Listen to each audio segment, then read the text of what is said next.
शिवसेना अंगावर कशी येते हे आज आम्ही त्यांना दाखवून देऊ। हम विरोध कर रहे कि ये कोंबडी चोर है, ये बुटऱ्या कोंबडी चोर है। हे दृश्य आहे नागपूर विमानतळावरचं। तर झालं नेमकं असं, आज उद्धव ठाकरे नागपूर दौऱ्यावर आहेत। छत्रपती शिवाजी महाराज यांच्या पुतळ्याचं लोकार्पण करण्यासाठी ते विदर्भात येत आहेत। त्यासाठी कार्यकर्ते त्यांच्या स्वागतासाठी विमानतळावर उभे होते।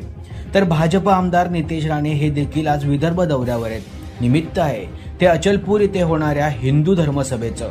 नितेश राणे यांच्या उपस्थितीत ही सभा पार पडणार आहे। त्यासाठी नितेश राणे हे नागपूर विमानतळावर दाखल झाले।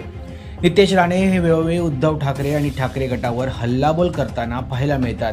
नितेश राणे हे देखील येत असल्याचं कळताच ठाकरेंचे कार्यकर्ते कमालीचे आक्रमक झाले आणि तिथे गोंधळ निर्माण झाला।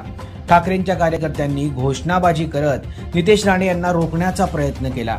नितेश राणे हे विमानतळावर जेव्हा दाखल झाले तेव्हा नेमकं काय घडलं पहा। हिंदू समाज का मोर्चा और बाइक रैली और धर्म सभा है और उसके लिए मैं जा रहा हूँ। आपको वहाँ भी विरोध हो रहा है, कुछ लोग वहाँ भी विरोध, मैंने ऐसा कुछ सुना नहीं है। चर्चा होती हाँ? संजय एक लक्षात घ्या,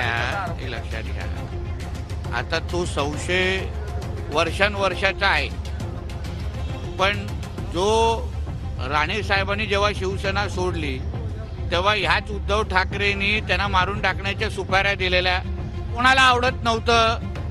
म्हणजे राणे साहेब, राज साहेब, एकनाथ शिंदे साहेब आणि तेव्हा आनंद दिघेंच्या पूर्ण ह्या प्रवासामध्ये एकाच माणसावर शौशेची सुई येते आहे।